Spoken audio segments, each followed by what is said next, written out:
রামুর ছিল একটি মুরগি যে প্রতিদিন একটা করে সোনার ডিম দিত।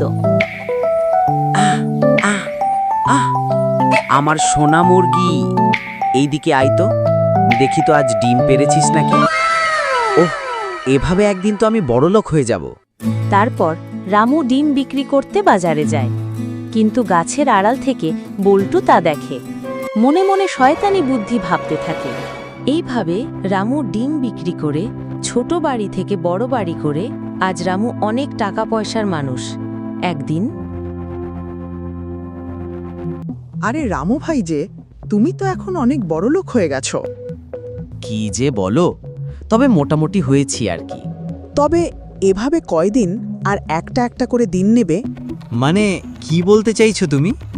আমি বলি কি, তুমি মুরগিটাকে মেরে ওর পেট থেকে একবারে সব ডিম বের করে নাও। বাহ, বুদ্ধিটা ভালো দিয়েছো। একবারে সব ডিম পেয়ে যাব। হুহু, এই তো টোপ গিলেছে বাটা। তারপর রামু ধারালো অস্ত্র দিয়ে মুরগি মেরে ফেলে। এ কি, মুরগির পেটে ডিম কোথায়? হায় হায়, লোভে পড়ে আমি নিজেই নিজের ক্ষতি করে ফেললাম।